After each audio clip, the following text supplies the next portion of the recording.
Boa tarde, doutora. Eu gosto de tratá-lo por Laurindo Mis, porque eu tenho estado a ignorar o Viagem, mas É, permita-me. Boa tarde, doutor Laurindo Viagem. muito obrigado. Não, mas eu, de facto, gosto do nome do MIS, porque, Uhum, sabe, os africanos, os nomes têm sempre um sentido. E uhum, MIS, na minha língua nativa, Chokwe, significa raiz da planta, que sustenta. ok. Então, a minha avó devia ser uma mulher, eu não conheci, devia ser uma mulher muito influente na família. Uhum, Então, eu nasci, nasci poucos meses depois da minha avó falecida, portanto, eu não conheci. opa. E a minha família decidiu pôr-me esse nome para preservar a identidade. Portanto, eu fico feliz que me chamem por MIS, porque de fato na infância sempre meus amigos sempre chamaram por MIS, que é o nome Ok. que me identifica e que sintoniza com a cultura da minha família. Na verdade, também é por força aqui da circunstância que eu conheci o doutor apenas pelo MIS, terminando no É, MIS, e não no é, Viagem. Então, exatamente. tanto é que no meu telefone eu tenho gravado o doutor Mis e É, não Laurindo Mis. e faz bem, faz bem, faz bem. Realmente. Tá bom, doutor. Então, muito obrigado por ter aceito o nosso convite para esta uma hora de conversa sobre o país e bem-vindo para este diálogo. Como é que tem estado a passar? Como é que tem estado a encarar o contexto atual? Doutor, se puder ir um pouco para a sua direita, que a câmera está a Ok. cortar a parte da Ah, ok. boca. Ok, ok, Ah, aí está sim, tudo sim. bem. Ok. Como é que tem encarado Muito este obrigado, Josué, muito obrigado pelo convite. Francamente, agradeço por este momento para poder partilhar as preocupações do nosso país, as preocupações do contexto atual. É verdade que alguém diz que, no fundo, o Covid-19 é como o fiscal, uma chuva. Veio, de facto, a trazer à tona problemas que nós já tínhamos. O Covid-19 é verdade, é um fenômeno novo, um fenômeno ameaçante para a vida do cidadão, de todos nós, mas também é certo que muitos dos problemas que nós observamos no momento atual não são novos. O nosso sistema de saúde não funciona, não é por causa do Covid-19. Nós não temos água, não é por causa do Covid-19. Nós não temos muitos outras questões que não funcionam por causa do Covid-19. É verdade que o Covid-19 veio a empeorar, assim como a chuva, quando vem, nos fiscaliza e empeora a vida dos cidadãos. Portanto, eu acho que é nesse contexto, porque também nós não podemos considerar a Covid-19 como pretexto de todos os males deste país. Seria um erro intelectual na análise dos fatos. Não, devemos considerar o Covid-19 como um fenômeno de saúde, efetivamente, que aparece em todo o mundo, aparece em todos os países desta terra e também aparece no nosso contexto, mas nós temos que considerar que é um elemento, digamos, que veio a desvelar, né, a revelar os nossos problemas de fundo. É nessa óptica que eu considero, ou devemos considerar intelectualmente, o problema da Covid-19. No caso, pessoalmente, quando olha para tudo isso, e até um pouco à volta dos medos que a própria doença por si só provoca, que lições tira? Deixa-me fazer uma provocação muito curta. A percepção que eu tenho é que numa era de conhecimento, de tanta tecnologia, de tantos pressupostos intelectuais e de tantas vaidades à volta da descoberta de grandes descobertas, né? Até ao Martes fomos procurar água, surge uma doença que para o mundo que resume-se no lavar as mãos e usar máscara, né? Ou seja, a principal fórmula de controlo ou até de inibição da massificação da doença é lavar as mãos e usar a máscara. Como é que encara isso? Bom, em primeiro lugar, a primeira consideração é para tomarmos consciência, porque a vaidade humana, pensamos que sabemos tudo, dominamos tudo, afinal veio um bicho invisível, não é? E nos assusta de tal maneira, afinal para darmos conta que não somos tão poderosos como imaginamos. Somos tão seres frágeis, somos seres criados, mas não somos tão frágeis como qualquer outro ser. Essa é a primeira consideração. Segundo lugar, eu acho que não é a primeira vez que a humanidade sofre uma pandemia destas. Nós olhando a história atrás, já houve muitas circunstâncias dessa natureza. E o ser humano, graças à inteligência e à liberdade também, por outro lado, mas a inteligência, fomos capazes de superar estas circunstâncias. Portanto, é importante dizer isto, que os fenômenos que acontecem não são novos. E também temos que dizer que depois do Covid-19 não paramos aqui, virão outros fenômenos, senão provavelmente os nossos filhos, os nossos netos viverão outra situação. Portanto, nossa situação nova. Portanto, o medo exagerado às vezes nos paralisa, nos paralisa. É verdade que houve uma discussão muito importante, eu lembro-me daquela cientista lá na Espanha, dizia, olhando para o governo, dizia, então vocês pagam tantos milhões ao Messi, ao Cristiano Ronaldo, exatamente. É tanto dinheiro. E agora, quando temos um fenômeno, olhamos para os cientistas aos quais vocês pior pagam. E efetivamente isto. A vaidade humana é isto, dedicamos dinheiro ao desporto, à vaidade, etc., mas não prestamos atenção às coisas essenciais da vida dos seres humanos. E agora vem este fenômeno e estamos alarmados. Então, quer dizer, estão alarmados que não nos servem tudo o que acumulamos, grandes canhões, exércitos, não sei, tecnologia, quer dizer, não nos servem, estamos todos assustados por um chamado inimigo invisível. Então, de onde está a capacidade do homem para fazer frente a isto? Portanto, eu penso que, efetivamente, nós, muita gente está a dizer, e com muita sabedoria, nós temos que gerir a situação do Covid-19. Devemos gerir, mas não devemos ficar paralisados, porque não é a primeira vez nem a última vez. Nós, sim, temos que aprender isto. Oxalá que os angolanos aprendamos. O que devemos aprender? Devemos aprender que temos que criar condições humanas, ou seja, em termos de água, energia e outras. Segundo, que temos que dedicar recursos à educação e à investigação, porque nós não podemos continuar a viver da inteligência dos outros. O povo angolano continua a viver da inteligência dos outros. O problema não é que não tenhamos inteligência, só que não usamos a inteligência. Há um prêmio Nobel, cujo nome agora não me lembro, que o ano passado cumpriu 90 anos. Ele, aos 20 e tantos anos, quando foi premiado, ele é experto em biologia, foi premiado. E ele fez uma declaração dizendo que, da biologia genética, que os pretos são menos inteligentes que os brancos. Ele fez essa afirmação. E aquilo criou muito escândalo nos Estados Unidos. E 25 anos depois, quando fez os 90 anos, um jornalista voltou a perguntar: senhora, há 25 anos, e fez aquela afirmação, continua a pensar a mesma coisa? E ele disse: não mudei de opinião. Continuo a pensar que os negros são menos inteligentes que os brancos. E então o jornalista perguntou: mas qual é o argumento? Qual é a razão? E ele disse: basta ir a ver os países onde vivem. Continuam a viver em situações miseráveis. Continuam a viver como se fosse... Não evoluíram, dizia ele. Eu, propositadamente, levo este artigo aqui na sala de aula dos meus estudantes. Para ler a notícia. Ficaram todos escandalizados, e é racista, tudo isso. Tá.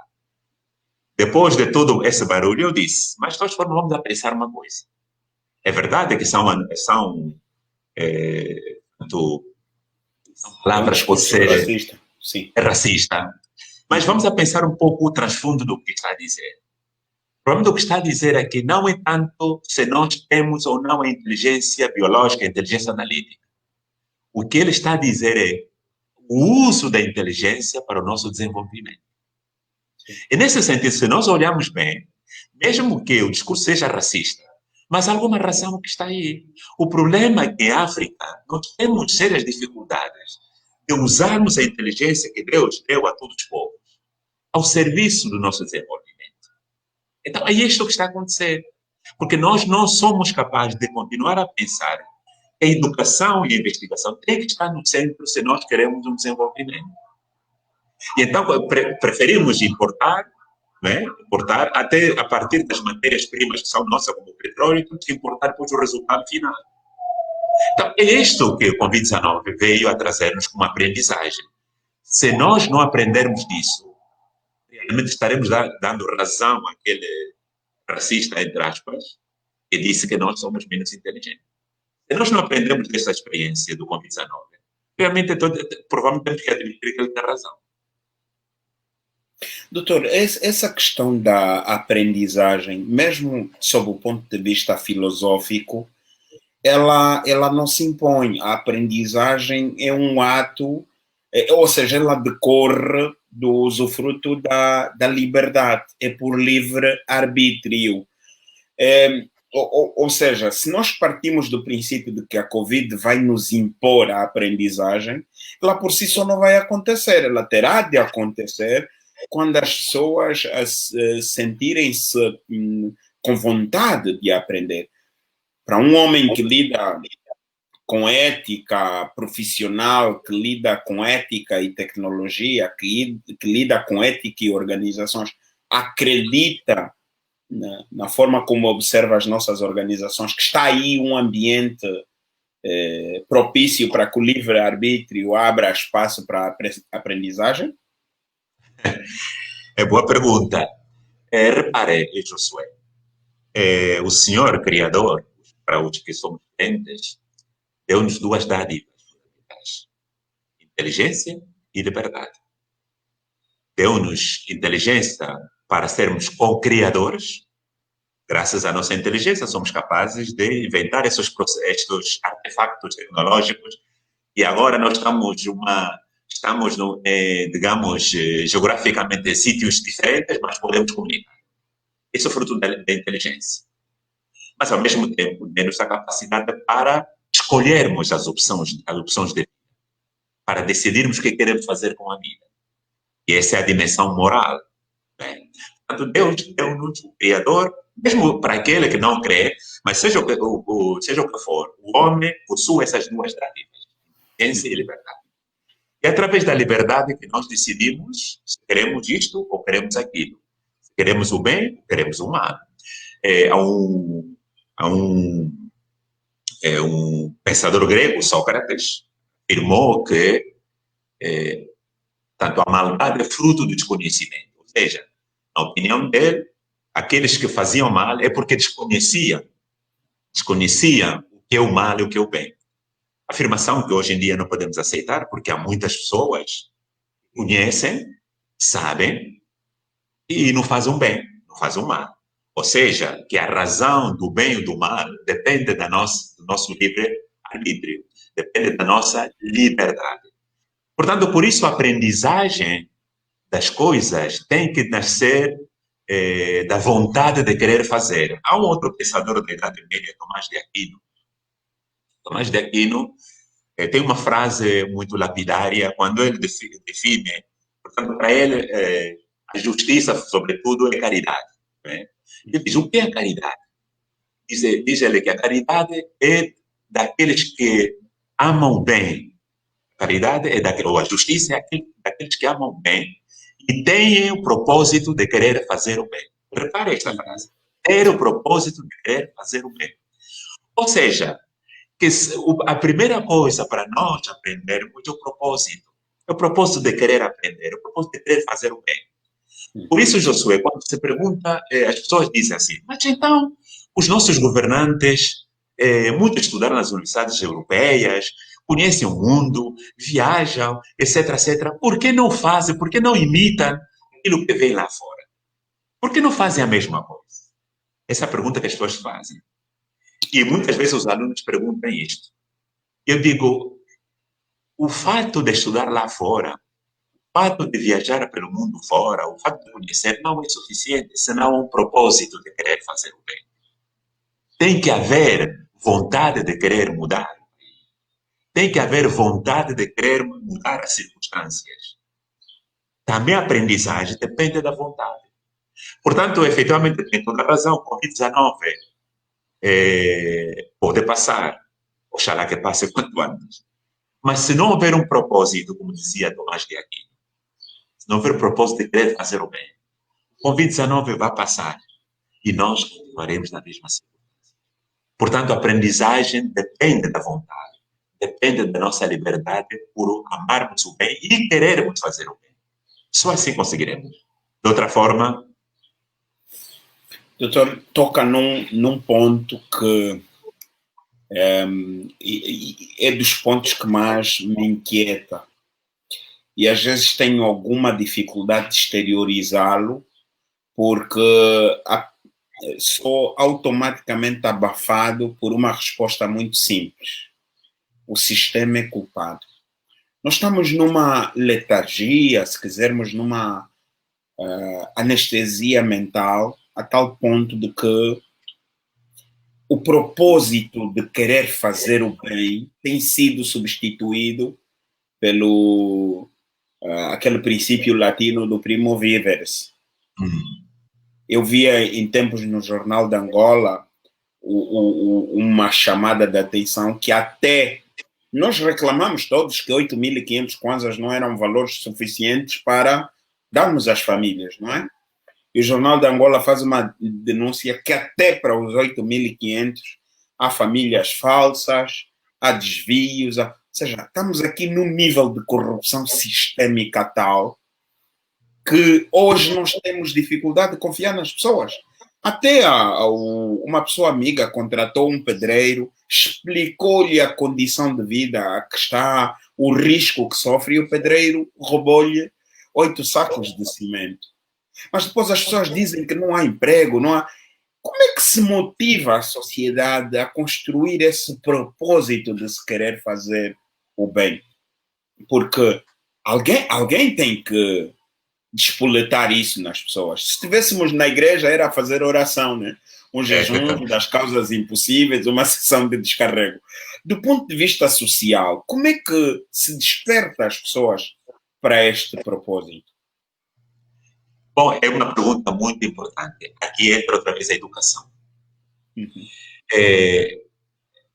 Aristóteles, outro pensador grego, afirma, e com razão, eu insisto muito isto aos estudantes e aos estudantes da educação, que a vida faz-se com hábitos. A vida, digamos, a personalidade, o que ele chama uma segunda natureza de ser, é através de hábitos. Na medida que nós construímos hábitos bons, né, hábitos de solidariedade, hábitos de compaixão, hábitos, então constituiremos uma forma de ser. O problema está aí.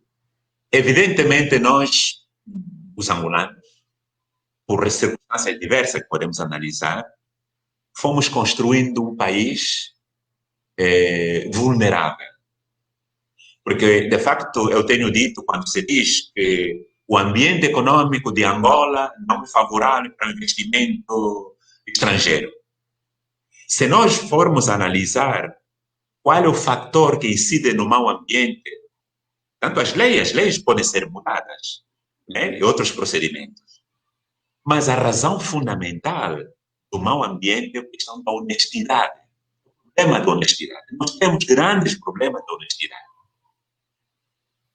E o Josué disse muito bem, até entre nós desconfiamos. Até nós desconfiamos do nosso próprio irmão, da nossa família, porque acaba de altravar-nos. É um problema de desconfiança importante. Portanto, a nossa pobreza, o nosso grande problema é a desonestidade. É a ausência de confiança. Nós temos dificuldade para confiarmos aos outros. Portanto, então, o senhor não confia do pedreiro. Repare que antigamente, nossos antepassados, eu ainda já sou mais velho que Josué, mas eu ouvia sempre do meu pai, né, dizia que a palavra é lei.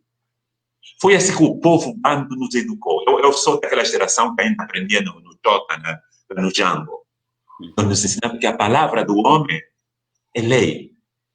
É Mas hoje em honra. dia é honra. Mas hoje nós temos dificuldade. Este é o problema real do mau ambiente. Porque mesmo nos negócios, portanto, não há confiança, não há honestidade. Este é o grande problema. Como nós podemos fazer isso para recuperarmos essa honestidade, a confiança entre o povo? Muitos gritam, resgate de valores, resgate de valores. Sempre digo, onde estão? Né? Onde estão esses valores? Nós necessitamos refletir, e aqui a educação tem que jogar um papel importante. Os professores têm que jogar um papel importante. Eu digo sempre aos jovens professores, vocês não podem ser só transmissores de matemáticas, língua portuguesa. Vocês têm que ser o exemplo. E para ser professores, sentido forte da palavra, educadores, não basta saber matemática, não basta saber física.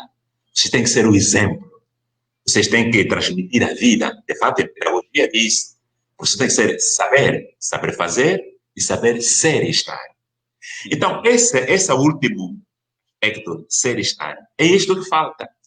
Portanto, a escola não educa em valores, nas coisas substantivas da vida.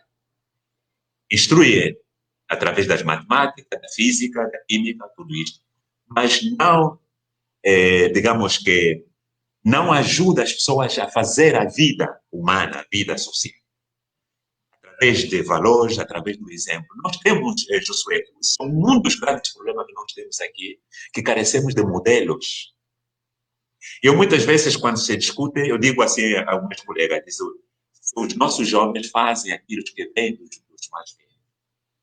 Os mais velhos da nossa geração somos os grandes responsáveis do comportamento errado dos nossos jovens. Porque nós não estamos sendo exemplos de vida. Nós não somos capazes de dar o exemplo de vida aos nossos jovens. E, ao mesmo tempo, queremos que os nossos jovens tenham um bom comportamento. Como? Qual é o espelho? Como dizia Shakespeare, né? Que cada um de nós somos um espelho, né? Para os outros. Somos um espelho. Nós temos que ser espelho. Então, esse é o grande problema. Então, em síntese, o que é que nós necessitamos saber? A educação assuma o seu papel fundamental. Instrução, sim, mas educar. Educar o quê? Educar na vida, para a vida. Educar para a vida significa dizer assumir os valores da vida. A honestidade, a solidariedade, todos aqueles valores que sustentam a vida humana. A educação tem que assumir esse papel. Os professores têm que assumir esse papel. Educação. E, por outro lado, nós, os mais velhos, temos que ser coerentes com a vida que levamos. Nós não podemos limitar-nos, ou seja, não podemos sair à rua ou qualquer sítio público a dizer coisas, mas quando manifestamos a nossa vida diz o contrário. Este é o grande problema.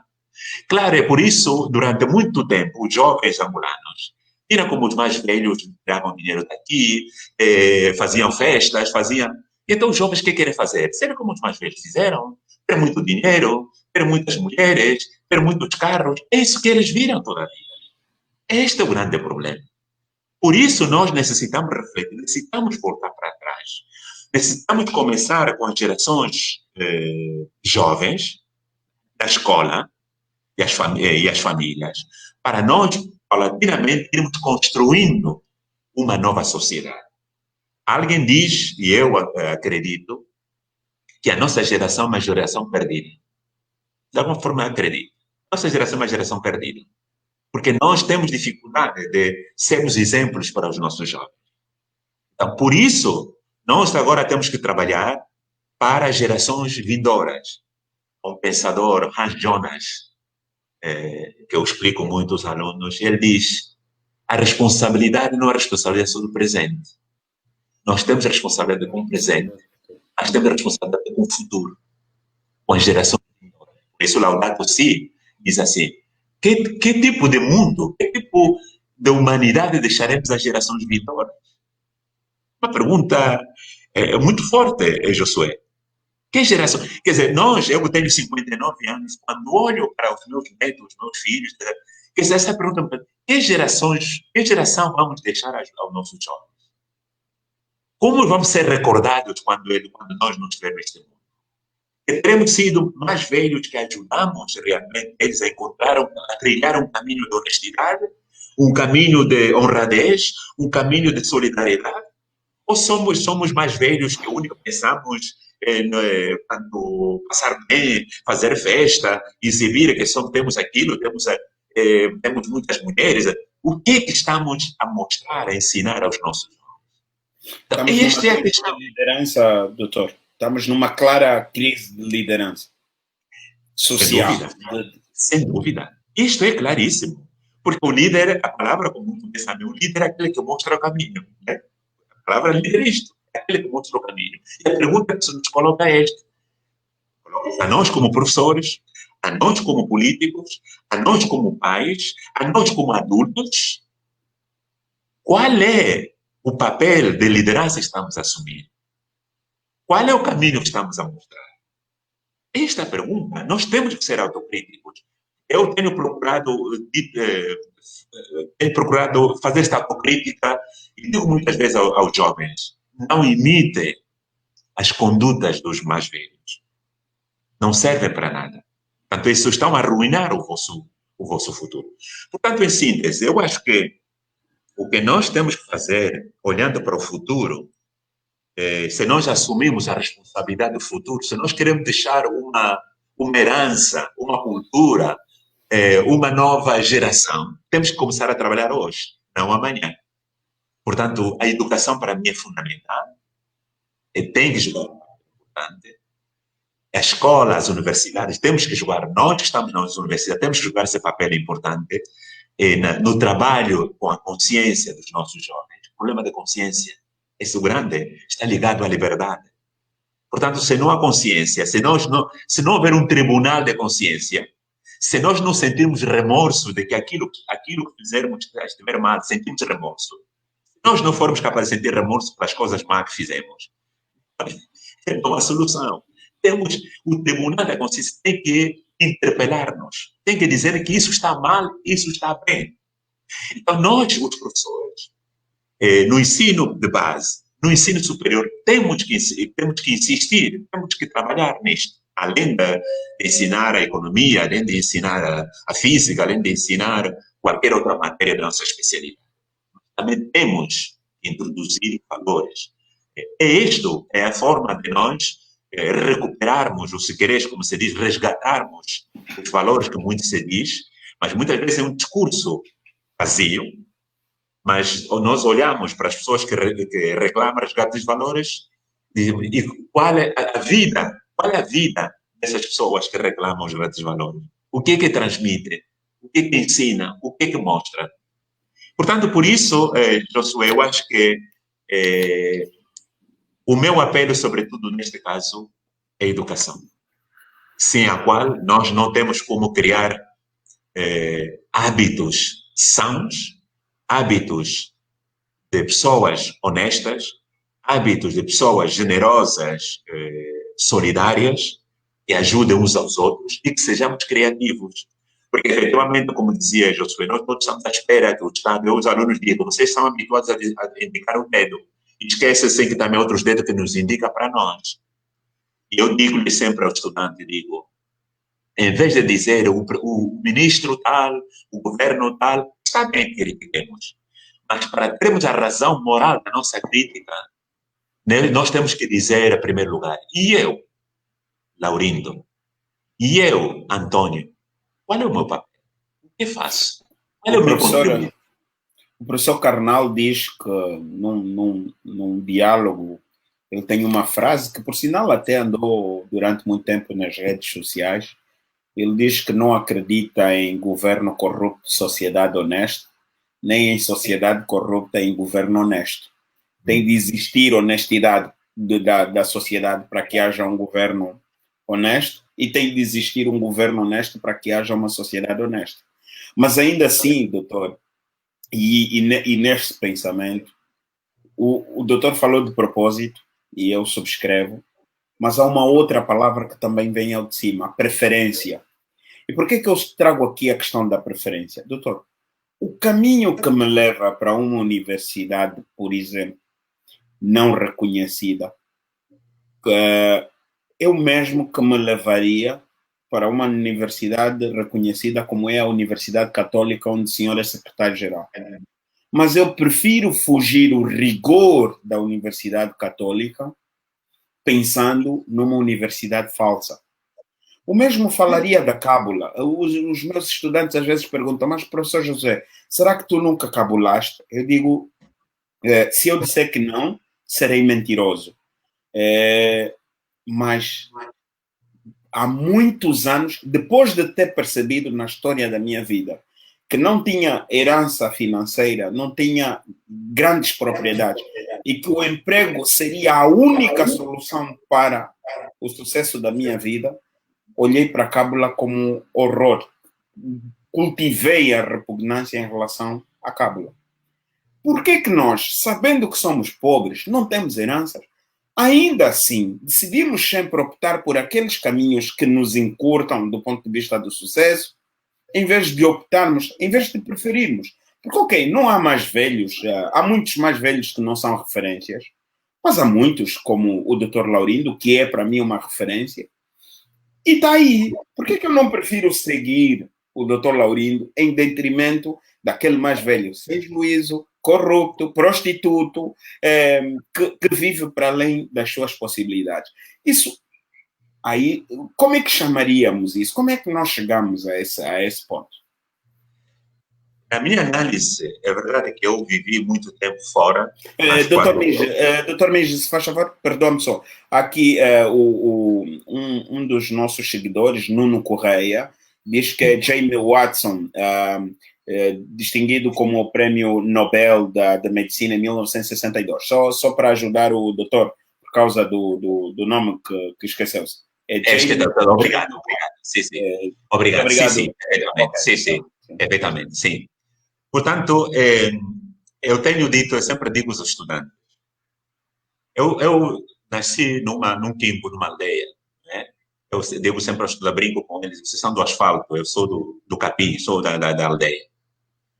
E eu digo, os pobres não temos alternativa. Os pobres, a única alternativa que temos é formação e boa formação. Porque senão não temos solução. Não há forma de cortar, não há forma de, digamos, de cortar o círculo vicioso da pobreza se nós não estivermos em condição de boa formação. Este é o problema dos pobres, ou a solução para os pobres, melhor dito. Portanto, isto é muito importante que os jovens percebam isto. Por que chegamos a isto? Porque nós, durante muito tempo, nos habituamos que o Papai Estado nos dava tudo. Os caminhos fáceis. O Estado nos dá casa, nos dá carro, nos dá namorada, isso vai exagerar um bocadinho, nos dá tudo. Não, mas é verdade, então, doutor. Por via da corrupção, mulher, casa, carro, tudo foi conquistado. Tudo é fácil, exatamente. Tudo é fácil. Yeah. Então, e os jovens olhavam para aquilo, sobretudo pelos os chamados modelos, que exibiam carros, exibiam dinheiro, sem fazer nada. E muitos jovens pensaram, porque o sacrifício, sacrificamos toda a vida, se existe outros caminhos para chegar ao mais alto. Então, esse foi o espelho de muitos jovens. Por isso, e aqui neste país, o importante era conseguir, porque como todos pensavam que iam empregar-se no Estado, o importante realmente era ter um papel que dizia que é licenciado não sei onde, independentemente da competência. E como também no Estado, realmente a questão da competência nunca foi tida nem uma coisa certa, senão que o importante era ter um papel. Isso vimos.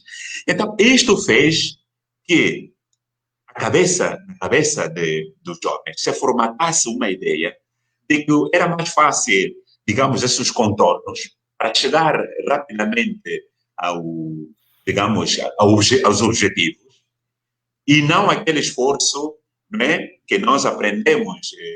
Eu lembro-me, nós, pelo menos nas nossas aldeias, né, e também a Bíblia diz, ganhareis o pão com o esforço do vosso rosto. O pão ganha-se com o esforço do rosto. E diz muito bem São Paulo, ele que não trabalha, que não come. Esta cultura que nós aprendemos com os nossos pais, com os nossos antepassados.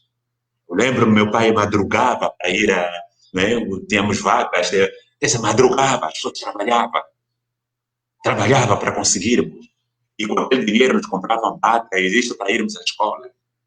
Então, este é o caminho que temos que seguir, do esforço, do trabalho. Nós aqui na universidade, nosso plano estratégico, né, entre os valores do plano estratégico, dizemos o esforço, o trabalho, são valores que temos que assumir. Temos que entender, dizemos aos alunos, que as coisas ganham-se com esforço e trabalho. E é assim, com esforço e trabalho. Se nós não tivermos esforço e trabalho, a forma de ganhar as coisas sem esforço e trabalho é aldrabice. Isso depois tem consequências no futuro. No futuro. Agora estamos a ver toda a situação. A história depois é justa. Todas aquelas pessoas que exibiram, dinheiro e tudo isto, e agora estão a passar mal. E agora, de repente, porque a justiça existe, em algum momento a verdade vem em cima. É verdade. Não há forma de tapar a verdade. A verdade, em algum momento, aflora. Então, repare, todos aqueles que exibiram, não sei, as condições de vida, não sei de que forma, e agora começam a esconder-se, porque a verdade vem aflora. Portanto, por isso é importante, isto é que os nossos jovens aprenderam, viram, olharam, mas nós necessitamos reverter estas condições. Por isso a cábula, nós aqui é uma luta aqui na universidade, a cábula tem sido realmente, não é? Os alunos querem chegar ao título. Eu digo muitas vezes, para isso é melhor aí na entrada da universidade, com os diplomas, já vou chamar e oferecer, não necessitas gastar tempo aqui. Você veio aqui para aprender, então tem que aprender. Então, a cábula não serve para nada, a mais de ser um elemento de desonestidade intelectual. Por outro lado, você não vai ser um contributo para a sociedade. Eu sempre digo-lhe, quando falamos da ética das profissões, digo-lhe sempre isto. Ser profissional não é só ser para mim mesmo. Por isso a palavra profissão vem da palavra professum, quer dizer público. Ou seja, que ser profissional é para mim mesmo, enquanto que me garante o pão, mas ser profissão é ser para a sociedade. Isto é, nós ser profissional é temos uma obrigação, responsabilidade com a sociedade. Então, se vamos a servir a sociedade, temos que ser competentes para podermos servir. Então, a cábula não serve. Quer dizer, mas aí, doutor, desculpa-me cortar, também não é porque a sociedade habituou-se a premiar mais a futilidade do que o bem fazer. Ou seja, nós estamos aqui num problema em que muita gente, eu até tenho um artigo escrito sobre isso, que eu digo que, e se eu pudesse processar o meu país, porque na verdade era pai, se eu pudesse processar os meus pais, mas depois substituir o pai pelo país por causa da censura, entre aspas. Porque a sociedade não interpretaria bem o artigo. Mas é no sentido de que nós fomos educados que é do suor comeríamos, não é? Fomos educados a perceber que é pelo conhecimento, é pelo mérito, é pela dedicação que alcançaríamos sucesso. Mas, de repente, nós estamos numa sociedade onde o mentiroso, o desonesto, o charlatão, nós até chegamos a premiar um plagiador, não é? Ele já pediu desculpas, mas usando aqui como referência, ou seja, o plagiador. E estas pessoas é que acabam no serviço, o bajulador ou adulador é que acaba por receber o prêmio. Então, o conhecimento passou a ser postergado, não? Doutor, aqui não há esse fundamento também? Não, sem dúvida, é exatamente isto. Porque nós, ao premiarmos esse tipo de conduta, aí está outra vez os mais velhos. Voltamos àquele discurso que referimos anteriormente. Portanto, se a sociedade, ou seja, os mais velhos, fomos premiando condutas não desejadas, o que os jovens vão fazer? Imitar. Por isso, os nossos jovens foram aprendendo que há outras formas de conseguir as coisas sem esforço. É isto que aconteceu realmente. É isto que ainda continua a acontecer. Porque o país não exige. Porque se nós, eu sempre digo aos estudantes, digo, reparem, nós olhamos alguns países e nós admiramos. Alemanha, Japão, ou não sei o quê. São países que durante a Segunda Guerra Mundial ficaram em cinza. Eu realmente lembro quando visitei a Alemanha, cheguei a Frankfurt, disseram-me que da cidade de Frankfurt só ficou isto depois dos bombardeios. Como em uma década, a Alemanha levantou o país. Por como? Através do esforço, verdade? Do espírito também patriótico, né? Mas sobretudo do esforço e trabalho. É como se desenvolve. E nós admiramos, olhamos, admiramos. Isto é também os nossos políticos, não é? Os nossos governantes também olham para aí a Alemanha. Mas que a Alemanha, aquilo não veio misteriosamente, foi fruto, ou é fruto do esforço e trabalho. Chama-se qualquer país. Portanto, o desenvolvimento de qualquer país está intimamente ligado à formação, educação, capacitação, se queremos, ao esforço do seu cidadão, ou seja, à inteligência do seu povo, né? Ao esforço e trabalho. É isto, não há desenvolvimento que venha por arte de magia. Não existe em nenhuma parte do mundo. Portanto, nós temos que formar-nos bem, mas também temos que suar, temos que trabalhar, temos que fazer esforço.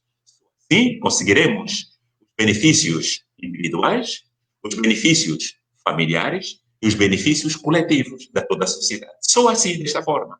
Se nós estamos à espera que o país, o Estado ou quem seja, nos vai oferecer não sei que coisa, vamos a continuar a ser pobres. E a solução? Então, fazer aldrabices, roubar, para não sairmos daqui. Portanto, é isto que vai acontecer. Se nós não aprendemos realmente com o esforço, com o trabalho, com a nossa inteligência que temos e tentarmos conseguir conquistar realmente a vida através destas qualidades humanas, do esforço, trabalho solidário, não é, com os outros, portanto, e assim conseguirmos avançar para frente. Se é verdade, doutor, que não somos todos desonestos, é verdade que as consequências da desonestidade acabam por afetar todo mundo. E hoje o nosso país é muito mais referenciado no mundo por causa dos níveis de corrupção do que pelas inteligências que existem aqui por dentro. Como é que o doutor tem estado a encarar a agenda de combate à corrupção e, se tivesse o poder, a faca e o queijo nas suas mãos, o que de diferente faria? Bom, primeira consideração, Angola tem inteligências. É verdade, disse que Angola tem poucos quadros, etc. É verdade parcialmente. Angola tem quadros e quadros bem preparados, dentro e fora. Só que nós não temos política, falta critério de colocar pessoas certas no sítio certo. Esse é o nosso problema. Quando vieram na Europa, conheci muitos angolanos bem preparados e vieram aqui para regressar. Eu lembro-me, preparado nas universidades inglesas, na Alemanha, na Espanha, conheço vários, vieram regressar, porque não foram acolhidos. Não fizemos aquilo com outros países. O país onde eu vivi, Espanha, eu cheguei em 1981, ao sair da ditadura. E fez uma coisa muito importante. Mas tinha espanhóis que brilhavam lá fora, Estados Unidos também. Fez uma política de retorno. Fez um investimento para aqueles quadros que brilhavam lá fora voltassem. Nós não fazemos isso. E aproveitar os quadros que estão aqui. Nós temos quadros. Na área, eu digo aqui, eu chamo-vos a dizer, os chimocos, os meus jovens economistas. Nós temos aqui jovens brilhantes. Jovens muito brilhantes. Mas os jovens não estão onde deviam estar, que podiam ajudar o seu país. Portanto, essa é a primeira consideração. Nós não aproveitamos os quadros que temos. O problema não é só de quantidade. O problema é que os melhores quadros que nós temos não estão suficientemente ou adequadamente aproveitados. Essa é a primeira consideração. E na questão da corrupção, efetivamente a corrupção, na minha óptica, devia fazer o seguinte. Primeiro, a longo prazo. A longo prazo, as medidas de corrupção é o quê? Já falamos. Tem que ser o processo de educação. A educação é um fator que, a longo prazo, irá atenuar, diminuir estes fenômenos. Termos, claro, a educação em condições. Certo? Em segundo lugar, as normas legais, mas não só fazer normas, porque nós somos espertos, somos campeões em fazer normas. O problema é o cumprimento das normas, a aplicação das normas. É que esse é o nosso problema sempre. Nós temos dificuldades depois de implementar as normas. E, em segundo lugar, por que a corrupção? A pergunta é, por que realmente se desenvolve a corrupção? Além dos fatores que já mencionamos, há outros fatores que é necessário também resolver. No fundo, se nós analisarmos assim, sociologicamente, o problema da corrupção, o que está detrás disso? Vemos, por exemplo, que nós somos um país de salários muito baixos. Nós temos salários muito baixos em relação à vida. Segundo, nós somos um povo de vida promíscua, de vida polígama. Nós temos um salário, mas temos várias famílias a sustentar. Ou se não é vida polígama, nós somos aquela sociedade em que, quando um deles brilha na família, tem que ajudar a todo o resto da família. Culturalmente, nós somos assim. Uma pessoa que destaca tem que ajudar a toda a família. Muitas vezes basta brilhar na televisão, nem precisa brilhar. Basta brilhar na televisão. Brilhar na televisão porque já temos muito dinheiro acumulado, não é? Já começam os tios, isto, manda naquilo. Doutor, não tem noção da quantidade de cartas de pedido de emprego que eu recebo. Claro. Todo mundo acredita que... Já tem o poder, não é? Já tem o poder, efetivamente. Tem a faca e o queijo. Ok. Só então, para quebrar o gelo. Efetivamente, tem razão. Não é? E, visto assim, nós temos que ajudar. Nós somos uma sociedade, que chamamos de solidariedade, que às vezes, embora discuta esse conceito, mas está assim.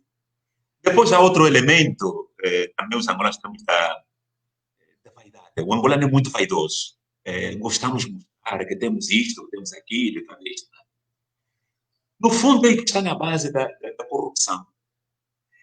Lembro-me, alguém disse, claro, o ministro já não está no poder, o ministro claro, tem a esposa, tem a namorada, tem não sei quanto, claro, o salário não chega, ainda tem que meter a mão na caixa para poder alimentar tudo isso. E a questão dos salários também, nós, por exemplo, nos queixamos que a polícia pede gasosa, etc. É verdade que é uma má conduta, mas atrás desta conduta também é uma realidade, que é um salário tão ínfimo para uma família. E muitas vezes faz que as pessoas tenham que recorrer a mecanismos desse tipo para poderem sobreviver. Então, também é necessário, para nós resolver o tema da corrupção, temos que resolver também as condições de vida das pessoas. Entre eles, o tema do salário. Tem que haver, as pessoas têm que viver do seu salário, para evitar efetivamente ter que recorrer a mecanismos de desonestidade para poder alimentar a sua família. Isto é outro elemento. Então, se nós conseguimos a educação, leis, a aplicação das leis, não só elaborar as leis, mas a aplicação das leis, criar as condições, e se vou mais além, por exemplo, a situação é, o que fazemos com já roubaram? Vamos pôr entre os que já corromperam. Essa discussão dessas pessoas que estão agora sendo acusadas, perseguidas, etc. É um tema que é muito discutido. O que fazemos? Eu sou da opinião daqueles que dizem que realmente houve corrupção porque também houve um clima favorável à corrupção. Por que na Alemanha, em outros países, há menos corrupção? Porque o clima não favorece. A censura é muito forte. As leis não brincam. Os procedimentos estão claros, etc, etc. Por isso, o nível de corrupção é menor. Mas nós temos todos esses mecanismos, os nossos procedimentos administrativos são opacos, são pouco transparentes. Dá lugar a que as pessoas façam aquilo que não devem fazer. Bem, então, nós temos que fazer reformas de verdade, não reforma de verdade na ordem administrativa, para que os procedimentos burocráticos sejam realmente procedimentos, digamos, transparentes. Essa é uma forma de corrigir a questão da corrupção. Então, eu acho que isto é o que temos que fazer. O país espera, é verdade que tem sido dado passos, mas, na minha opinião, acho que ainda são passos muito pequenos. Necessitamos entrar o grande espaço da corrupção, que é o espaço administrativo, né? A administração pública, portanto, todo o espaço administrativo, ainda há muita opacidade. Ainda há muita opacidade. Então, aí é necessário mesmo fazer um esforço de mudanças,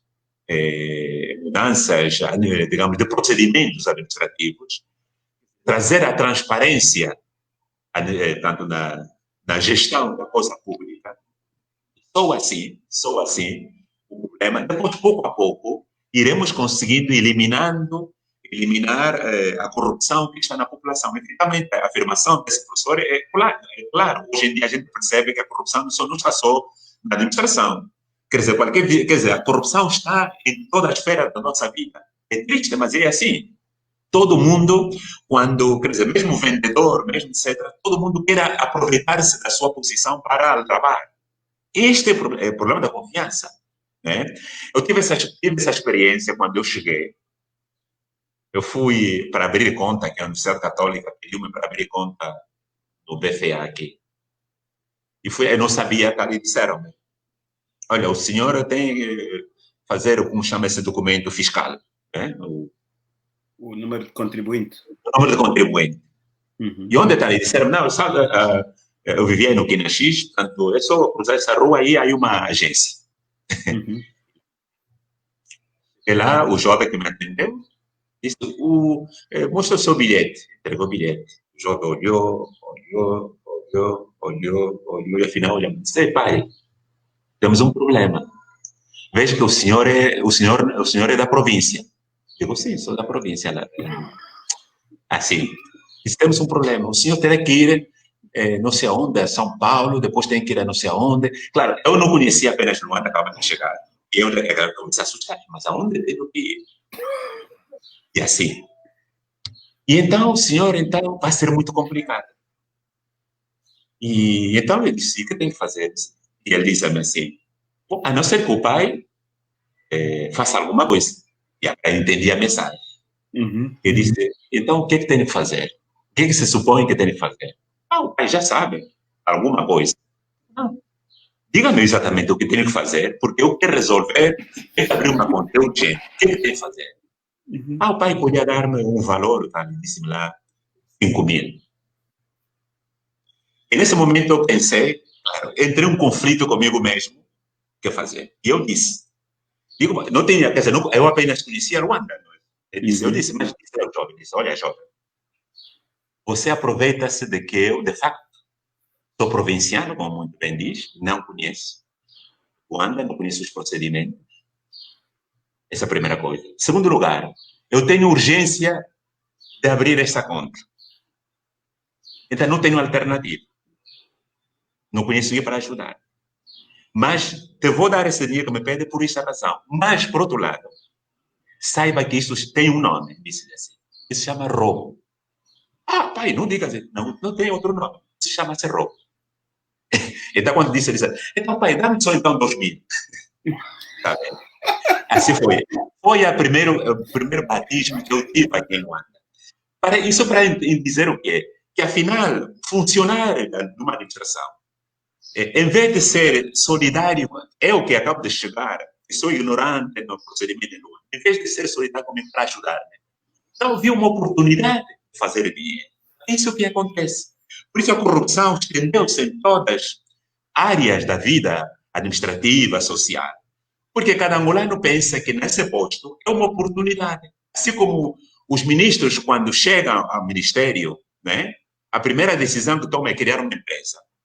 Né? Nós vimos, né? A primeira decisão política é criar a sua empresa.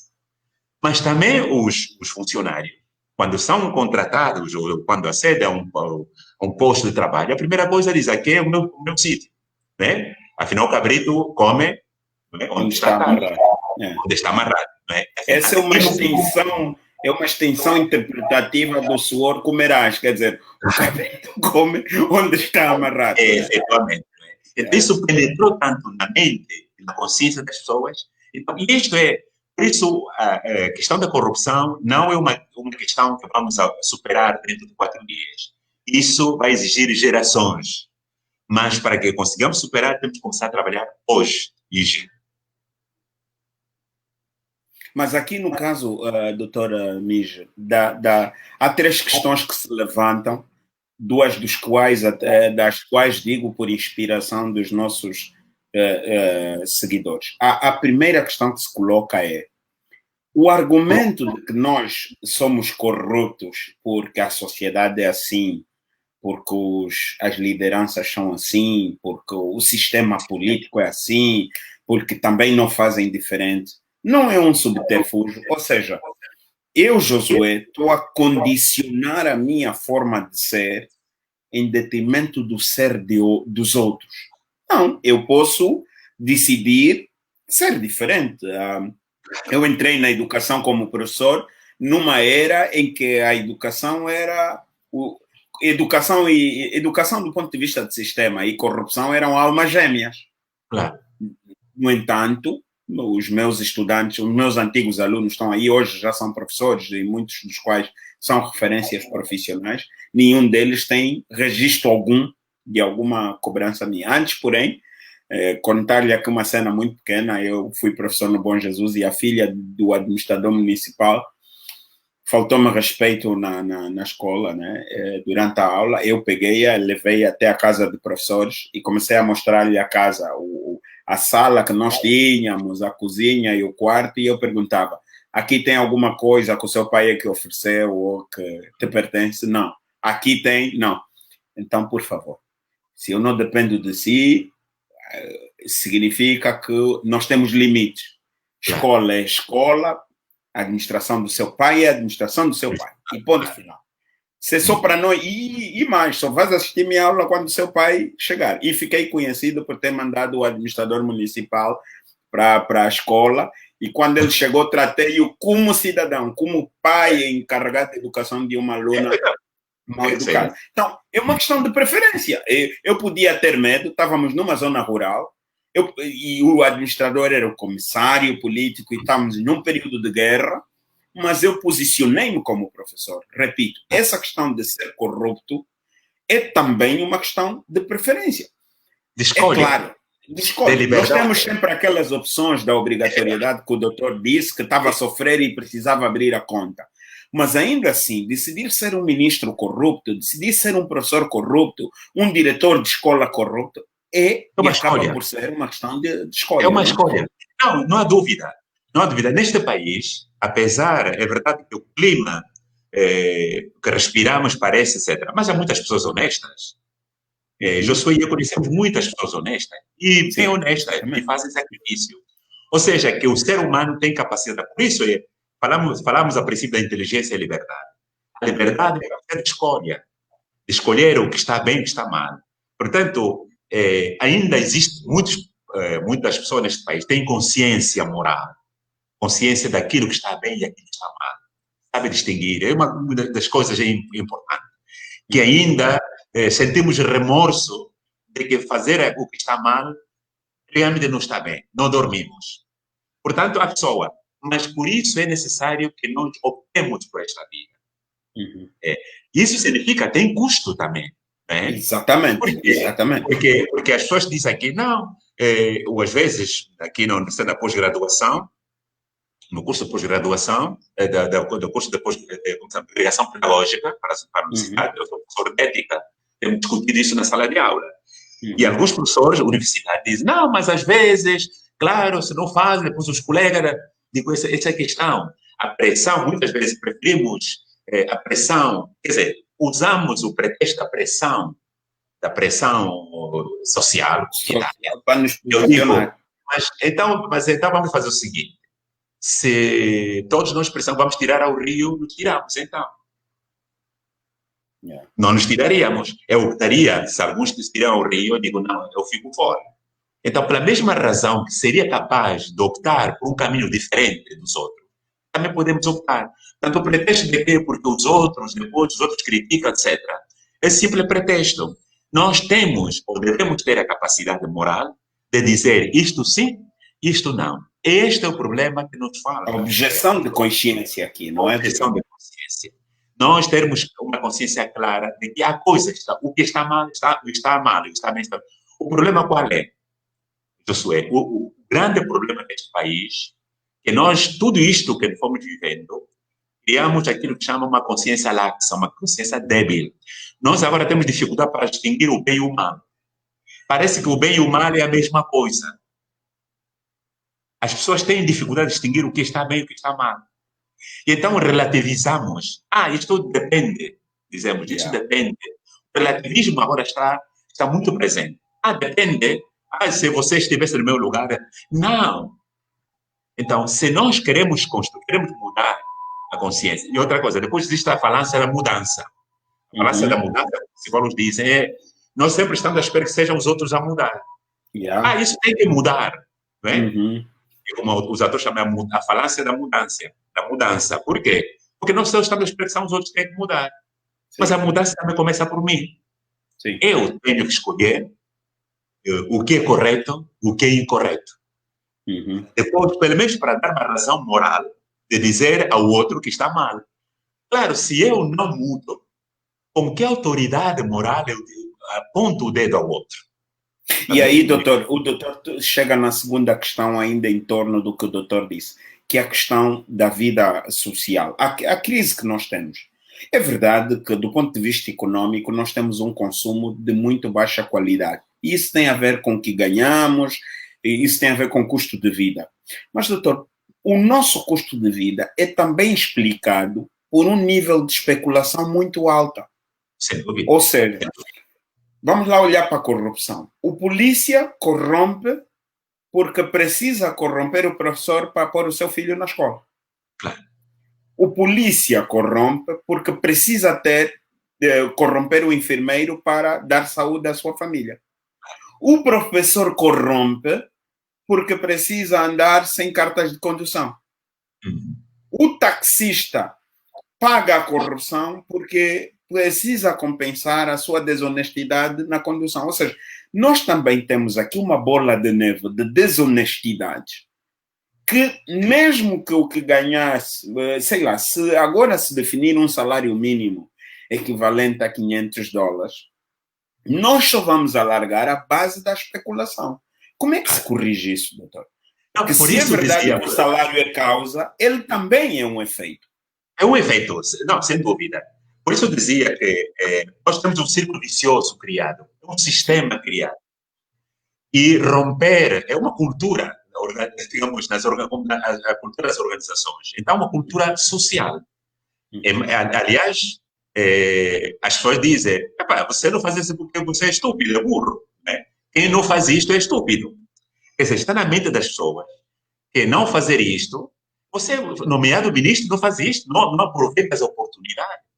É estúpido, você é ministro, mas não sabe quanto vão exonerar, talvez vai estar só 6 meses, você aproveita. Isso que as pessoas dizem. Tá vendo? É um elemento cultural, é um elemento mental, é um elemento cognitivo. Portanto, não é problema só comportamental, é problema cognitivo, problema de pensamento. Exatamente. Então, o problema é que nós temos que começar a mudar o pensamento. E o pensamento, como muito bem os psicólogos cognitivistas dizem, e com razão, nós, para mudar o comportamento, temos que mudar o pensamento, que está ligado a uma consciência. Por isso, eu apelava ao princípio que quando nós temos uma certa idade, como eu tenho 59 anos, a mudança sempre é mais difícil. Portanto, é verdade que mas a mudança sempre é mais difícil. Por isso, nós temos que apostar pelas gerações jovens, as crianças. Por isso, eu apelo que as escolas têm que jogar um papel importante.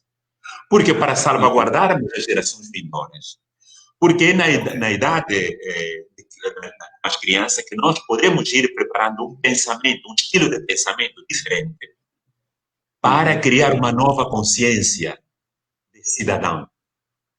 Porque, portanto, as consciências hoje, por isso eu dizia que alguns pensam que nós somos uma geração perdida. Em parte se deve a isso. Porque nós temos sérias uhum, dificuldades de mudar a nossa cabeça, o nosso estilo de pensamento para termos uma nova consciência. Porque sempre habituamos a agir uhum, assim, portanto, então, por isso, as gerações vindouras, as gerações jovens, esse é o nosso propósito, esse é o nosso desafio. Nós temos que apostar por eles, porque nós temos que mudar as mentalidades para conseguirmos mudar os comportamentos. Porque sem O do- mudança da cabeça, digamos, do pensamento, não é possível mudar o comportamento. Porque a cabeça é O que. doutor fala numa uma mudança de pensamento, desculpa me cortar, pela educação. E aí o Wilson Shimoku, eu não sei se o nome é Shimoko ou Shimuko, Estimou, é, eu acho que é Shimoko mesmo, da faca, né? E não sim, sim. Shimuko do rato. Ele Uhum. questiona, doutor, que tipo de educação é essa? Que tipo de educação será essa capaz de transformar a sociedade que nós temos. Porque, doutor, nós estamos numa sociedade terrível, né? A Sim, carteira está a ser roubada, o medicamento no hospital está a ser roubado, a ambulância está a ser. Eu lembro-me que houve uma denúncia tão porca, permita-me o termo grosseiro, até o frigorífico da casa mortuária do Saurimo foi roubado e transportado para Malange. Quer dizer, sim, sim. nós chegamos a ponto de roubar. Roubamos, não sei se é por doença, o doutor fala em problema cognitivo, não é? Que tipo de educação será capaz de transformar essa sociedade numa sociedade mais positiva? Efetivamente. Essa pergunta que as pessoas fazem, as perguntas fazem, Uhum, reparem, nós podemos comparar outros fenômenos. Durante o regime hitleriano, ou franquismo na uhum, Espanha, as sim. pessoas tiveram uma mentalidade de entender, de olhar para os judeus, etc, etc. Se hoje perguntamos aos alemães, na sua maioria, já mudaram. Mas são os alemães da nova geração, Ok. ou são os espanhóis da nova geração. Por isso essa situação nos pode desesperar. Não é? Assim, os problemas são tantos, dizer, não, isso não é possível. Portanto, eu acho que não devemos cair neste desespero. Uhum, Nós temos que confiar. Nós temos que ter fé que o homem é capaz de mudar, sobretudo o homem jovem. uhum, A questão, a educação como é? Como eu entendo como deve ser? Primeiro, a primeira coisa que temos que fazer é a reforma curricular. Reforma curricular. O currículo que tenha, que introduza a questão dos valores do comportamento também no centro da educação. É o primeiro ponto. Segundo aspecto, porque não há nenhuma reforma no mundo, não há nenhuma reforma. uhum. Conheço a história da educação. Toda reforma da educação no mundo tem em conta o fator principal. Nós não vamos poder mudar os jovens se nós não trabalharmos primeiro com o professor. Ou seja, professor por quê? A formação do professor, depois também as condições de vida do professor. O professor Essas, voltou aí para a sua esquerda e desapareceu da Câmara. o Josué, eu estudei no tempo colonial. Eu estudei no tempo colonial. Eu lembro na minha aldeia, havia três autoridades. Era o Soba, que era meu pai, era o professor e o enfermeiro. Essas eram as Uhum, autoridades. O professor era a autoridade. Sabe, nós, o meu pai, quando era caçador, matava o primeiro, a parte mais grande para o professor. O estímulo. Então, o professor vivia aí. Nós, os sábados, íamos trabalhar lá para o professor. O professor era cuidado, era mimado, era amado. É muito importante isso. Então, professor, eu lembro-me, eu tenho uma grande recordação dos professores daquele tempo colonial, porque estavam dedicados a ensinar nos valores e na formação acadêmica. Então, nós necessitamos recuperar este elemento. Porque nós não vamos a pedir a um professor que se dedique à formação dos nossos alunos quando tem fome. O Josué estará de acordo comigo que nenhum de nós estamos nos concentramos quando temos fome. Muitos de nossos professores vão com fome à escola. Saem de casa deixando os seus filhos chorando, dizem, papá, que mamãe, que vamos a comer. Isso é muito importante. Então, para mim, a educação, o fator de educação, o conteúdo e a figura do professor. Sim. Se nós prepararmos estas duas peças, nós, paulatinamente, vamos conseguindo que os professores se envolvam na formação, com um plano concreto, mas que também é necessário que o país, porque um dos problemas, Josué, um problema que nós temos aqui, que não temos claro para onde caminha o país. Para onde caminha o país? Qual é o horizonte? Grande pergunta esta. Qual é o horizonte? Pergunta. É necessário que o país tenha um rumo. Tem que dizer, o caminho é este, o horizonte é aquele. Então, convoque a todo cidadão que eu encontre esse caminho. Há muitas coisas que podem ser feitas. E nós não temos que deixar-nos arrastar pelo desespero. Realmente há muitos casos. A gente ficamos horrorizados com tantos casos. Mas nós necessitamos esfriar a cabeça, porque neste país ainda há muitas pessoas boas. Sim. Há muitas pessoas boas. Devem servir de suporte. Shimoku é um jovem que eu conheço, foi formado aqui na mais meu conterrâneo. Formou-se aqui, eu acompanho, não é? Sim. Como Shimoku, como Josué, temos grandes jovens talento, não só talento intelectual, também talento moral. Então, esse tem que ser o nosso suporte. Nós temos que acreditar que somos capazes de transformar essa sociedade. E que, além desses procedimentos, portanto, vocês têm jogado um papel através do meio de comunicação, toda essa mensagem, portanto, a ouvir. Mas também temos que ajudar que o professor, para mim, eu jogo muito, não porque seja professor, mas esta experiência que outros povos fizeram, é apostar pelos professores. Exatamente. Exatamente. E isto o conhecimento é a base para qualquer projeto, né? É projeto. Então, por isso nós admiramos. Isso foi o que me ofendeu o doutor, por exemplo, quando falou-se da história do médico. Porque o professor falou do tempo colonial. Não, eu falo da bem pouco tempo, finais dos anos 90, princípios dos anos 2000, em que eu entrei para a educação, e na comunidade em que eu estive, ainda estávamos em época de guerra, e houve um processo de recrutamento e militar. Nós, os professores, fomos levados pelo administrador municipal para o centro de recrutamento, para que todos os militares percebessem quem nós éramos. Estes são os professores. O médico, professor, em qualquer comunidade, é uma figura de referência. Por isso é que eu me incomodei. Como é que um polícia prende um médico que se identifica e não é capaz de... Porque é uma figura de respeito. E uma sociedade que não respeita o professor, em princípio, tem tudo para dar errado. Né? Claro, por isso eu acho que se nós, os angolanos, tomarmos decisões, paulatinamente vamos. É verdade que provavelmente eu, que já tenho idade, provavelmente não vou ver essas mudanças. Mas estaremos a contribuir para as mudanças das gerações vindouras. Necessitamos fazer. Temos que deixar-nos... temos que não deixar-nos arrastar pelo pessimismo e pela ansiedade de tantos problemas, porque são muitos.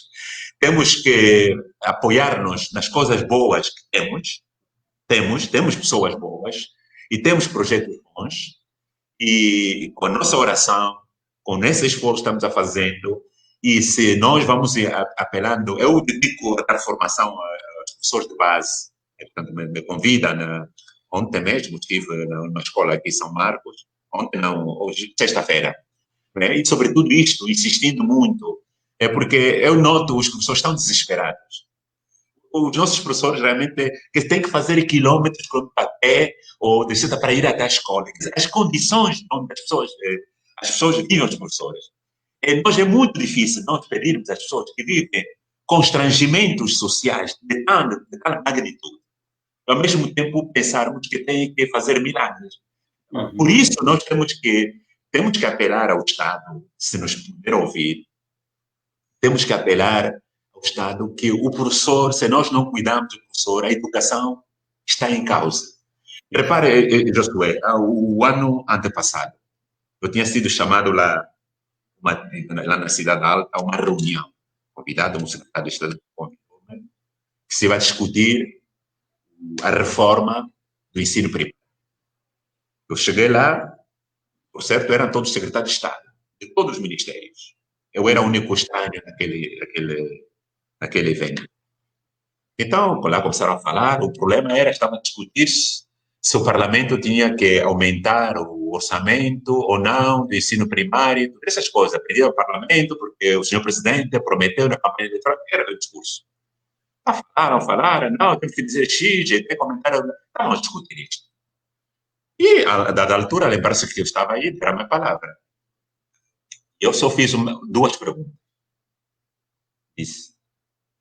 Eu perguntei, qual é o diagnóstico que foi feito ao país para nós sabermos se necessitamos X ou Y?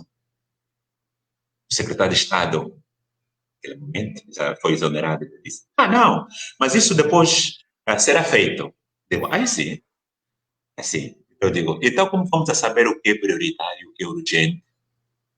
Em toda a planificação, nós temos que prever o que é prioritário fazer, o que é urgente fazer, o que é menos urgente. Se não temos diagnóstico, corremos o risco de pedirmos mais ou menos dinheiro. Então, não parece, né? Não, mas isso, quer dizer, eu acho que ficaram aí, criou assim um murmúrio. Eu disse, na minha humilde opinião, já que fui convidado, em todo o caso, o único dinheiro que se pode pedir ao parlamento é para fazer o diagnóstico. Isso estamos em 2018. É para fazer o diagnóstico. Nós necessitamos saber, eu falei disso, nós não podemos fazer nenhuma reforma se nós não considerarmos a condição do professor. E disse, quantos professores nós temos no país? Quanto ganham? Que formação têm? Onde estão? Nós temos esses dados. Temos essa fotografia da situação dos professores. Se não temos essa situação, não tem nenhum sentido fazer nenhum plano, nem pedir parlamento, porque vai ser um dinheiro mal gasto. Então, em todo caso, eu disse naquele momento, solicite-se um dinheiro para o diagnóstico da situação. E a partir daí, uma vez que tenhamos a fotografia feita, então digamos, esta fotografia custa X. E então aí houve um silêncio, e afinal, depois assim, particularmente disse, não, o senhor tinha razão. Mas esse é o princípio basilar da construção das políticas públicas. O diagnóstico não só permite definir prioridades, como pode servir de base para a determinação dos indicadores de avaliação. Diga-me se o programa de combate à corrupção é certo ou errado. Eu não sei. Qual foi o diagnóstico? Claro. Diga-me que gastaste para vender os ativos, alienar os ativos públicos por via das privatizações, ganhamos 31 mil milhões. Bonito, isso representa o quê? Qual é o diagnóstico? Ou seja, nós, sem diagnóstico, em princípio, vivemos na utopia, né? Então, há que tomar decisões. Este é o problema, Josué, é como nós, este é o problema de gestão. Quando eu digo que o país carece de rumo, é exatamente isto, porque a gente... eu acho que lembro que foi Josué que uma vez disse na Rádio Eclésia, quando me perguntaram como avaliava uma exoneração, não é? Uma exoneração, e Josué disse, é muito difícil nós considerarmos exoneração quando não temos qual é o plano, porque se exonera e para que se nomeia. Exatamente isto. Sim. Nós vimos com isto, com as exonerações, com as nomeações, com tudo, quer dizer, não está ligado a um projeto concreto. Para que se faz isto? Então, este é o grande problema que este país tem. Enquanto nós não desenharmos uma proposta de programa, do horizonte para onde queremos caminhar, então todas as ações são ações isoladas, não são ações que não estão conectadas ao objetivo principal. Né? Então, isto é o que acontece. Por isso é difícil, mas eu sou um homem de esperança, mas como crente não posso perder a esperança. Eu acredito que ainda podemos contribuir para que este país ganha outra dinâmica. Não podemos permitir-nos o pessimismo nem cruzar os braços. Não podemos permitir. Aquilo, a minha opinião é, isso procuro fazer. Aquilo que depende de mim, aquilo que só depende de mim, tenho que fazer. Por isso, Josué, eu dedico-me, chamo os professores, aquilo que depende de mim, tenho que fazer, é o meu contributo para este país. Portanto, nós não podemos dizer, não, o Estado não faz, porque é verdade, a crítica é certa. Mas a crítica nos daria maior razão moral se nós também estivermos, a nosso nível, a nosso patamar, estivermos a contribuir. Não basta dizer que o Estado não faz e nós de braços cruzados à espera que as coisas caiam do céu. Não. Temos que continuar a trabalhar, porque este é o nosso país, nós nascemos aqui, portanto, a sorte quis, ou Deus quis que nascêssemos aqui. Se tivéssemos nascido na Alemanha, a história seria diferente, não é? Mas como nascemos em Angola, somos angolanos, e eu acho, ademais, que o nosso contributo patriótico é esse. É criticar, exortar, mas também fazer. Eu acho que tem que ser. Este Laurindo Viagem, cidadão, que conhece bem os seus direitos, mas e acima de tudo sabe identificar os seus deveres, é resultado de uma educação familiar, é resultado de uma instrução acadêmica, das viagens que fez, da igreja. Como é que essa consciência cidadã se forma? Bom, a consciência é a formação da consciência é uma das matérias que devemos na matéria de ética. A consciência, diz Aristóteles, é o processo da aprendizagem. Diz ela, a consciência não cai do céu, não é uma coisa, não é um acto espontâneo. Digamos, a consciência é um ensaio, é um treino. Nós temos que treinar a consciência. Por isso, quando uma criança, não é? O papá diz, vai comprar pão. E vai dizer, não, roubaram-me dinheiro. Esse é um problema, estamos a começar a máquina. Mas se a criança diz, leva o troco, né? Ok. A consciência é um exercício que começa, né? Paulatinamente, na infância, vamos criando do bem e do mal. A família joga um papel. Eu sou produto da igreja, eu sou um desses cristãos, outras pessoas ficam zangadas com Deus, mas eu sou as pessoas que me sinto abençoado, porque Deus fez para mim, Deus é tudo para mim. A minha igreja, eu sou produto daquilo que a igreja fez por mim, sem dúvida. Então, quer dizer, a minha família é uma família analfabeta, nunca foi à escola, mas o meu pai tinha essa cultura banto, clara. Eu lembro-me de ver lá aí no Jambo, era o conselheiro daí, eu aprendi as coisas que eu via, não é? Meu pai sempre nos insistia na necessidade de trabalhar, nos ensinava como devemos comportar, etc, etc. Depois a igreja e a escola, depois os meus professores jogaram um papel importante. Naquele tempo, os meus professores estavam... Eu nunca apanhei os meus professores, procurava sempre, né? Porque naquele tempo você apanhava e ias a casa, apanhava mais. Os pais eram mais, havia uma relação escola, família interessante, né? Você ia chorar a casa que o professor bateu e o teu pai, además de dava outra vez alguma coisa, era assim, né? Então, tudo isto, igreja e tudo isto, foram paulatinamente criando essa consciência. É verdade que depois, quando eu já tinha uma idade, fui também, tanto, aprendendo a distinguir o bem e o mal, a distinguir que, Josué, há uma coisa que eu tenho na cabeça que repito a todas as pessoas e me repito a mim mesmo. Nesta vida, eu sempre me coloco nesta vida, se alguma coisa merece a pena fazer e lutar por ela, são os outros. É a relação com os outros. Então, isto é que eu procuro na minha vida, procuro cuidar, a relação com os outros. Porque, de fato, essa dimensão moral. Porque eu penso assim, porque eu vim ao mundo, todos nós viemos ao mundo através dos outros. Nenhum de nós caiu do céu. Viemos através dos outros. Os outros são nossos pais. Passamos pelo mundo com os outros. Só é professor se tem aluno. Se é aluno, se tem professor. O carpinteiro tem cliente. Todos nós necessitamos com os outros. Repare, Josué, que inclusive quando nós deixamos este mundo, por isso nenhum morto leva o seu caixão a Camama. Nenhum morto leva o seu caixão a Santa Ana. Mesmo para deixar esse mundo, deixámos-lo através dos ombros dos outros. Por isso, a relação com os outros é a essência da vida moral. O vínculo com os outros é o fundamento da vida moral e da vida ética. Por isso, essa é a consciência que eu fui cultivando ao longo deste tempo e que eu procuro transmitir aos meus educandos, formandos, tudo insistindo, cuidem a relação com as vossas esposas, cuidem a relação com os vossos filhos, cuidem a relação com os vossos pais, cuidem a relação com os vossos alunos. Eu, professor, digo, os alunos, nós estamos vinculados aos nossos alunos. Nós temos a responsabilidade nossa de extensão de cuidar aos nossos alunos.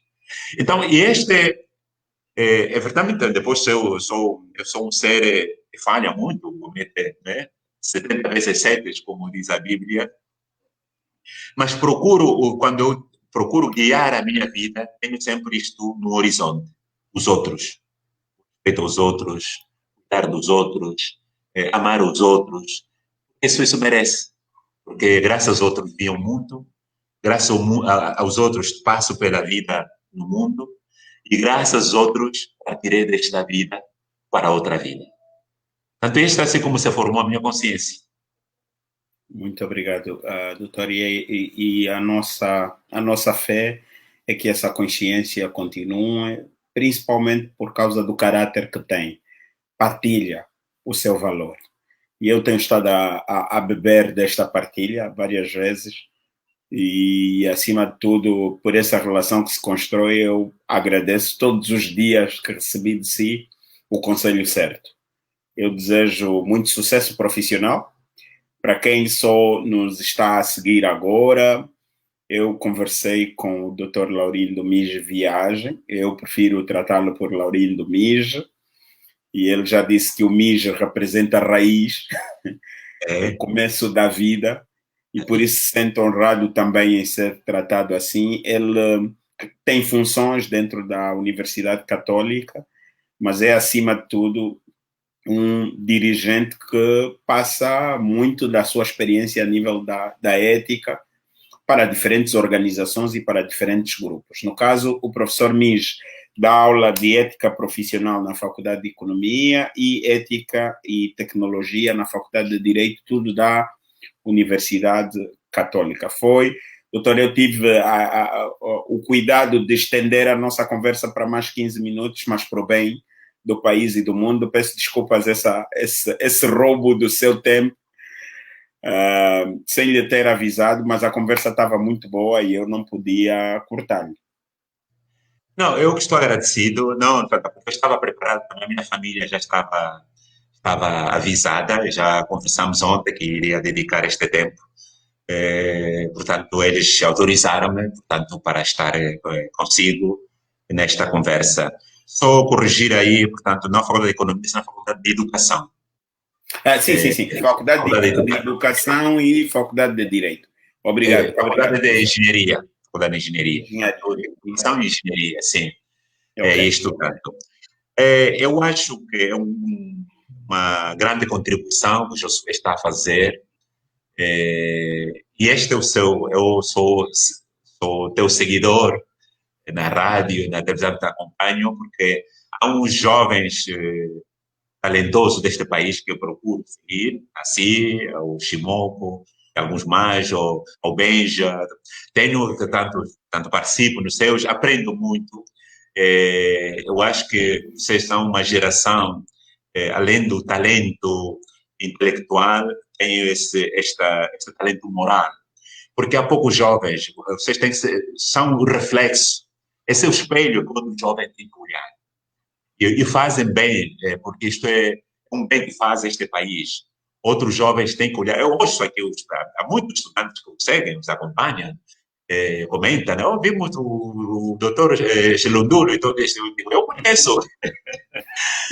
Portanto, os acompanha, etc. Há jovens que eu tenho acompanhado, então continuem nessa senda de cultivar a vossa capacidade intelectual, porque quando vocês fazem um comentário das notícias, a gente observa o domínio que vocês têm sobre a área econômica, o desenvolvimento, isto que eu não, por isso acompanho para aprender muito da economia de desenvolvimento e outras áreas afins, mas sobretudo o mais importante é que vocês são espelhos para muitos jovens e não percam e continuem, portanto, a prestar este serviço de solidariedade humana a estes jovens, porque assim como temos muitos jovens desviados, muitos jovens que perderam o horizonte, mas há outros jovens que andam à procura de modelos.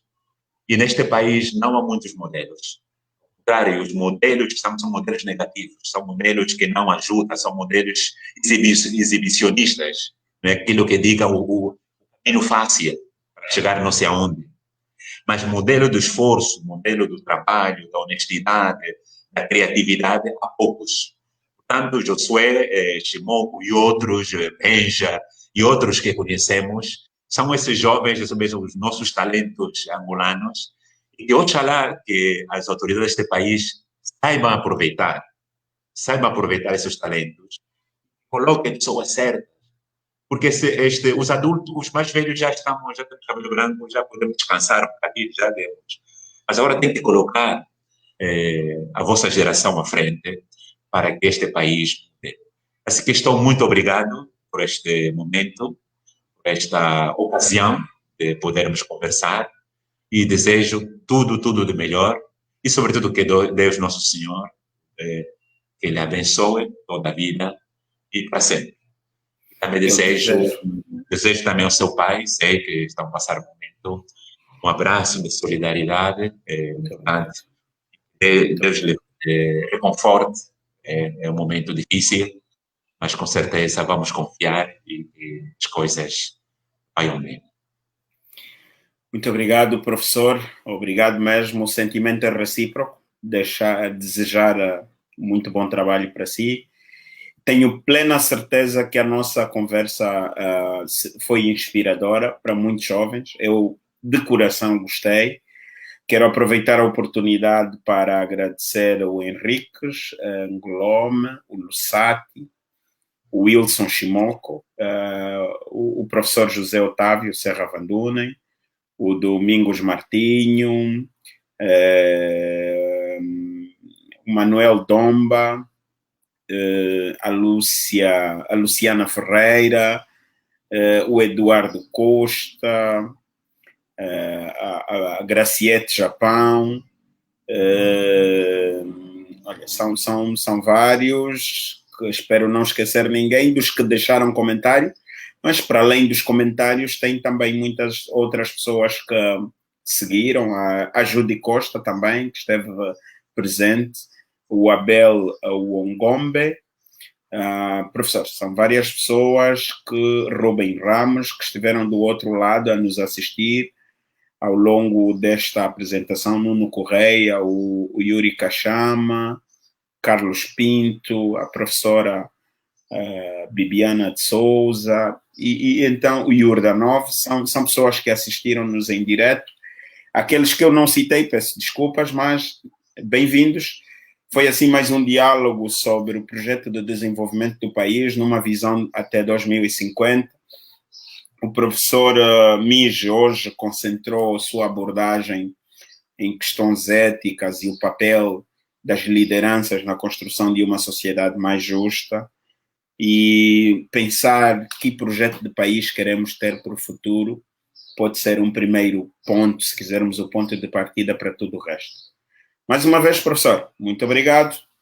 Muito obrigado aos seus ouvintes. Alguns desses citou, o Henrique Colombo, também outro jovem, está a começar, mas muito. Portanto, alguns são conhecidos. São esses jovens que saíram da cidade, que estão a traçar o caminho, que estão já a um exemplo para esta sociedade. Nós temos figuras jovens, esse modelo. Henrique Colombo é um deles. Eu conheço, está a fazer um esforço na área da liderança, Muito bom. portanto, este Algumas questões ali nos comentários que depois o professor, quando tiver oportunidade, pode dar uma volta por lá. Aqueles que puder responder também, pode ser bom. Tá bem. Portanto, para isso, Ok. tá bem. Muito Então, obrigado, professor. estamos juntos. Paz e bem. Estamos juntos. Agora. Obrigado, professor. Mais um diálogo com o professor Laurindo Mige. A todos que nos seguiram mais uma vez, muito obrigado. Quem nos seguiu pela primeira vez, nós temos as outras entrevistas concentradas no YouTube. Bastará procurar por Josué Chilundula, o canal. Por favor, subscreva, ponha um like e ao subscrever terá sempre oportunidade para, mesmo não assistindo pelo Facebook, ser notificado sobre novas entrevistas. Mais uma vez, obrigado e até a próxima oportunidade. Que Deus abençoe o mundo. Estamos juntos para bem do país e do mundo. Paz e bem.